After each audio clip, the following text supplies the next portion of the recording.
कीर्ति जब ऑडिटोरियम में आई, डायरेक्टर उस वक्त काफी गुस्से में नजर आ रहा था। उसने कीर्ति की तरफ देखते हुए कहा, तो मिस कीर्ति आप हैं। आपको क्या लगता है बिना कभी किसी फिल्म में काम किए आपको इतने बड़े रोल के लिए ऐसे ही काम मिल जाएगा? डायरेक्टर के इतने रूड अंदाज में बात करने से कीर्ति को थोड़ा खराब लगा, लेकिन उसे थोड़ा शक भी हुआ। उसने सोचा, मैंने कभी किसी फिल्म में काम नहीं किया है, ये बात डायरेक्टर को कैसे पता चली? लेकिन उसने कुछ भी ना कहना बेहतर समझा। देव डायरेक्टर को समझाने की कोशिश कर रहा था, पर डायरेक्टर तो ठहरे टेढ़े आदमी, वो कहाँ सुनने वाले थे। उसने भड़कते हुए कीर्ति से कहा, आपको क्या लगता है आप किसी का भी सपोर्ट लेकर यहाँ आ जाएंगी तो आपको चांस मिल जाएगा? मैं आपको ये ऑडिशन हरगिज नहीं करने दूंगा। कीर्ति चुपचाप डायरेक्टर की बात सुन रही थी और स्मार्टली उन्हें हैंडल कर रही थी। जिया ने कहने की कोशिश की तो उसने उसे भी रोक दिया। डायरेक्टर ने कीर्ति से कहा, देखो मैं किसी भी फ्रेशर को ये रोल देकर रिस्क नहीं ले सकता, और वैसे भी मुझे मेरे फिल्म के लिए एक्टर मिल गई है, तो अब आप मेरा टाइम वेस्ट ना ही करें तो बेहतर है। Okay sir. कीर्ति होठों पर स्माइल लिए हाँ में गर्दन हिलाकर जिया के साथ वापस आ गई। देव ने अफसोस करते हुए डायरेक्टर से कहा, आज आपने एक बेहतरीन किरदार खो दिया है। कहते हुए वो तेजी से उनके पीछे चला गया। कीर्ति वहां से जा तो रही थी, पर उसने डायरेक्टर पर एक गहरा असर छोड़ दिया था, क्योंकि उसने एक शब्द भी जवाब में नहीं कहा और न कोई सफाई दी। उसने बिना कुछ कहे डायरेक्टर की नजर में आइडल लड़की की जगह बना ली थी। वो जैसे ही ऑडिटोरियम से बाहर आई, डायरेक्टर ने खुद से कहा, मैंने इतना कुछ कह दिया पर ये चुपचाप सुनती रही। ये लड़की फ्रेशर ना होती तो इस ऑडिशन की जरूरत ही नहीं पड़ती। वाकई कुछ बात तो है इसमें। वही बाहर आते ही जिया ने नाराजगी जताते हुए कहा, जब इन्हें ऑडिशन कराना ही नहीं था तो इस तरह बुलाकर हमारी इंसल्ट क्यों कर रहे हैं? कीर्ति उस वक्त कुछ सोच रही थी। उसने सीरियस अंदाज में कहा, जिया ये सब जानबूझकर किया गया है और मुझे ये भी पता है कि किसने किया है। What? ये कैसे कह सकती हो तुम? जिया हैरानी से कीर्ति की तरफ देखते हुए बोली। कीर्ति ने उसे बताया, तुम ही बताओ, डायरेक्टर को ये बात कैसे पता चली कि मैंने इससे पहले कभी एक्टिंग नहीं की है? मेरे और तुम्हारे अलावा यहाँ और कौन था जिसे ये बात पता थी? नेहा। जिया तुरंत समझ गई कि ये सब जानबूझकर नेहा ने किया है। कीर्ति ने अपनी मासूमियत भरी स्माइल के साथ हाँ में गर्दन हिला दी। बातों बातों में अचानक जिया के चेहरे पर चमक आ गई, जैसे उसके दिमाग में कोई बेहतरीन सा आइडिया आया हो। शरारती तरीके से मुस्कुराते हुए उसने तुरंत अपना फोन निकाला और बोली, कीर्ति मुझे थोड़ा समय दो, मैं अभी गई और अभी आई। और बिना कीर्ति को सुने फौरन वहां से चली गई। कीर्ति ने उसके बदले हुए बिहेवियर को देखकर थोड़ी उलझन में थी। उसने कहा, ये क्या करने जा रही है? उसी वक्त पीछे से भागता हुआ देव कीर्ति के पास आया और शर्मिंदा होते हुए बोला, आई एम सो सॉरी कीर्ति, पता नहीं किसने डायरेक्टर को ये बता दिया कि तुम एक फ्रेशर हो। मेरे कुछ कहने से पहले ही उन्होंने तुम्हें बुलाने से मना कर दिया। एक्चुअली ये फिल्म सोशलिज्म पर थी, जिसके लिए परफेक्ट पर्सनालिटी और फेस के अलावा बेहतर एक्टिंग स्किल भी चाहिए थी, और इसीलिए डायरेक्टर ने फ्रेशर को ऑडिशन के लिए बिल्कुल भी अलाउ नहीं किया था। कीर्ति ने मुस्कुराते हुए कहा, इट्स ओके मिस्टर देव, वैसे आप मुझे एक बात बताएंगे, आपसे किसने कहा था कि मैं एक्टिंग कर लेती हूँ? देव खुद में बहुत ज्यादा गिल्ट फील कर रहा था, इसलिए उसने कीर्ति को सब सच बताना ही सही समझा। उसने कहा, वो मुझे मिस्टर रायजादा ने बताया था कि आपने लंदन में रहकर एक्टिंग से ग्रेजुएशन किया है। कुणाल ने आपसे कहा? कीर्ति देव को सवालिया नजरों से देख रही थी। देव ने उसे सारी बातें समझाई और बताया कि उस दिन पार्टी में कुणाल उसे मिला था।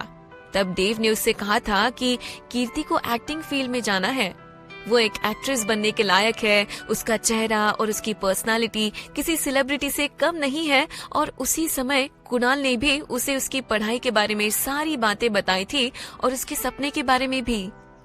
वही जब देव को पता चला कि व्हाइट रील में एक नई फिल्म पर ऑडिशन होने वाला है, तो वो ये मौका कीर्ति को देना चाहता था। कुणाल ने देव से ये सब कहा। इसे सोचकर ही कीर्ति की सारी टेंशन खत्म हो गई, ये जानकर कि कुणाल को उसकी फिक्र है। कीर्ति के दिल को एक सुकून सा मिल रहा था। कुणाल के लिए ऐसा एहसास कीर्ति के मन में उसके लिए मोहब्बत थी या कुछ और, वो तो नहीं जानती थी, पर जो भी था फिलहाल उसे अच्छा लग रहा था। पर अचानक उसके चेहरे की स्माइल मायूसी में बदल गई, क्योंकि ये सब कुछ तब तक था जब तक उनका डिवोर्स नहीं हो जाता। उसने देव से कहा, मिस्टर देव, आपसे एक रिक्वेस्ट है। श्योर कीर्ति। देव ने उसे भरोसा दिलाते हुए कहा, तुम बोलो तो मैं कुछ भी करने के लिए रेडी हूँ। कीर्ति ने कहा, आज जो भी कुछ हुआ आप वो कुणाल से बिल्कुल भी नहीं कहेंगे।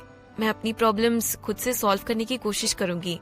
मैं नहीं चाहती कि मेरी वजह से उन्हें कोई परेशानी हो। देव उसके इस एटीट्यूड पर खुश होते हुए बोला, ठीक है, आप कहती है तो नहीं बताऊंगा।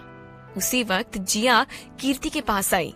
पहले तो उसने अनजान तरीके से देव को देखा और फिर कीर्ति को देखते हुए बोली, कीर्ति तुम सही थी, ये सब उस नेहा का क्या धरा है। देव भी वही खड़ा था। उसने कंफ्यूज होते हुए कहा, मतलब? जिया ने अपना फोन उसे दिखाते हुए कहा, आपके जो असिस्टेंट डायरेक्टर है ना, वो नेहा के साथ मिले हुए हैं और उनकी वजह से ये रोल भी नेहा को मिला है। देव और कीर्ति दोनों ही उलझन भरी नजरों से जिया को देख रहे थे। उसे इतना कुछ कैसे पता चला? जिया ने अपनी बात आगे बढ़ाते हुए कहा, मैंने यहाँ के एक मैनेजर से फोन पर बात की और उसने बताया कि नेहा जब से आई थी वो कई बार असिस्टेंट डायरेक्टर से मिल चुकी थी। तो मैंने सोचा कि क्यों ना एक बार सीसीटीवी भी देख लिया जाए, और वाकई वो आज कई बार उनसे मिली। फिर मैंने सोचा असिस्टेंट डायरेक्टर से तो बाद में भी बात की जा सकती है, लेकिन इससे पहले डायरेक्टर से बात करना सही होगा।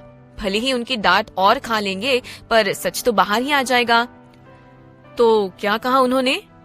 बेचैन होकर देव ने जिया को बीच में ही टोकते हुए कहा।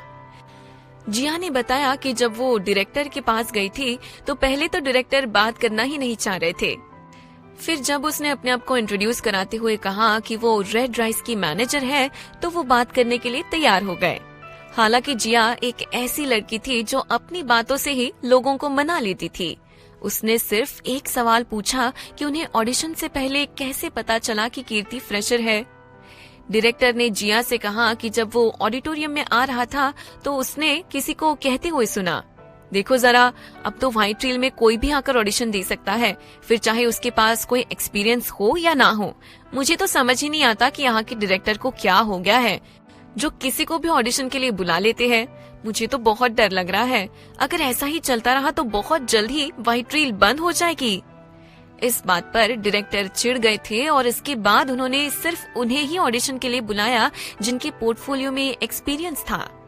इन सब के बाद जिया को कुछ भी पूछने की जरूरत नहीं पड़ी और उसे सारी बात समझ आ गई थी। वो कीर्ति को इतनी बड़ी बात बता रही थी, लेकिन उसके चेहरे पर एक भी शिकन नहीं थी, बल्कि वो अपनी ही दुनिया में गुम थी और मुस्कुरा रही थी।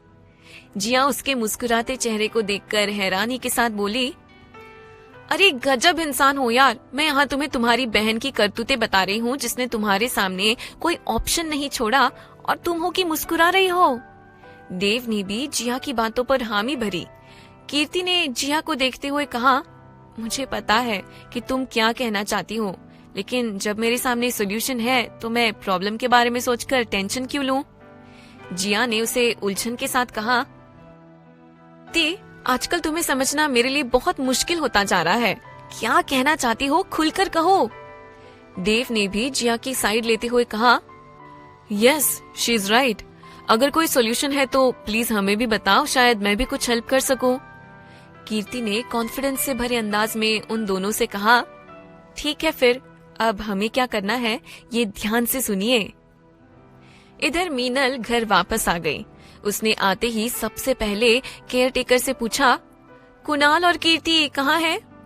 उस केयर टेकर ने बताया, वो दोनों सुबह ही साथ में निकल गए थे, मैडम को कुछ काम था इसलिए वो भी सर के साथ ही गई है। ऐसे कैसे कुणाल कीर्ति को अपने साथ लेकर चला गया? इसका मतलब? खुद से ही बातें करते हुए मीनल ने तुरंत उससे कहा, उन दोनों के बीच कोई झगड़ा हुआ था क्या? मेरा मतलब उन्हें देखकर ऐसा तो नहीं लगा कि जैसे वो एक दूसरे से नाराज हो। मीनल जानना चाहती थी कि आखिर उसके जाने के बाद उनके बीच क्या हुआ, वो जो चाहती थी वो हुआ या नहीं। केयर टेकर ने बड़े ही अदब से जवाब दिया, मैडम वो दोनों तो खुश लग रहे थे, तो फिर नाराज कैसे हो सकते हैं? मीनल तुरंत भड़क गई। वो किसी और का गुस्सा केयरटेकर पर उतारते हुए बोली, तुम्हें ये सब कैसे पता होगा?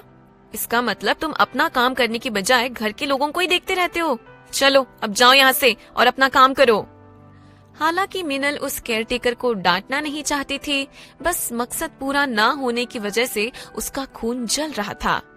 मीनल तिल मिलाते हुए सीधे अपने कमरे में आ गई। उसने बेड पर बैठते हुए कहा, इस कीर्ति को डराने से भी कोई फायदा नहीं हुआ। घबराते हुए उसने आगे कहा, हे भगवान, कहीं वो कल एक कमरे में तो नहीं थे ना? नहीं, ऐसा नहीं हो सकता। लेकिन अब वो अलग रहते हैं तो आज नहीं तो कल वो करीब आ ही जाएंगे। इससे पहले कुणाल कीर्ति को लेकर दूसरे घर जाए, उसे किसी भी हाल में रोकना होगा। उसने जल्दी से अपना फोन उठाया और किसी को कॉल करके कुछ इंस्ट्रक्शन देने लगी और उससे बात करने के बाद उसने फिर से एक नंबर पर कॉल किया और ये मिस्टर रंजीत का नंबर था। कीर्ति जिया के साथ एक रेस्टोरेंट में कॉफी पी रही थी। वो दोनों पूरी तरह से रिलैक्स लग रहे थे। जिया ने कॉफी की एक सिप लेते हुए कहा, कीर्ति, वाकई कल तुम सब संभाल लोगी ना? कीर्ति ने बड़े प्यार से पलके झपकाकर कहा, जिया, अब सब अच्छा होगा, जस्ट रिलैक्स। वो दोनों बातें कर ही रही थी कि अचानक कीर्ति का फोन वाइब्रेट हुआ। वो कुणाल का कॉल था। उसने कॉल उठाने से पहले जिया से कहा, Jia wait a minute, it is an important call. Ya sure. Jia ने भी उससे कुछ नहीं पूछा। वहां से साइड आकर कीर्ति ने कॉल उठाते हुए कहा, हेलो। कुणाल ने शालीनता से पूछा, कीर्ति, वेयर आर यू? कीर्ति ने कहा, सेंटा रेस्टोरेंट में हूँ, क्या हुआ? नथिंग, मैं तुम्हें लेने आ रहा हूँ। कहते हुए कुणाल ने तुरंत फोन काट दिया। फोन रखने के बाद कीर्ति ने थोड़ा इस बारे में सोचा। अचानक कुणाल उसे लेने क्यों आ रहा है? फिर ज्यादा ना सोचते हुए वो जिया के पास वापस आ गई। उसने कहा, जिया, इट्स अर्जेंट, मुझे जाना होगा। जिया ने चौंकते हुए पूछा, व्हाट हैपेंड? सब ठीक तो है ना? हाँ, डोंट वरी। अच्छा, अब मैं चलती हूँ। कीर्ति तुरंत वहाँ से बाहर आ गई। शादी छोड़कर आने के बाद से कीर्ति काफी बदली बदली सी लग रही है। खुद से कहते हुए जिया ने सोचा, कुछ तो है जो ये मुझसे छुपा रही है। खैर, इसका ये नया अंदाज सॉलिड है। रेस्टोरेंट के बाहर कीर्ति कुणाल के आने का इंतजार करने लगी। उस रास्ते में कई सारे छोटे छोटे स्टॉल लगे थे, जिसमें तरह तरह के कपड़ों के साथ साथ मिट्टी के बने खिलौने भी थे। कीर्ति की नजर जैसे ही उन खिलौनों में पड़ी, वो खुश होकर उन्हें देखने चली गई। इतने सारे खिलौनों को कीर्ति चमकती आंखों से देख रही थी। उनमें से एक गुड्डे गुड्डियों की जोड़ी को उसने उठा लिया। वो उन्हें बड़े ही प्यार से देख रही थी, लेकिन ना जाने क्यों देखते ही देखते वो इतनी इमोशनल हो गई कि उसकी आंखों में आंसू आ गए। तुम्हें अगर ये खिलौना चाहिए तो तुम ले सकती हो, इसमें रोने वाली कौन सी बात है? मजाकिया अंदाज में कहते हुए कुणाल उसके पीछे आकर खड़ा हो गया।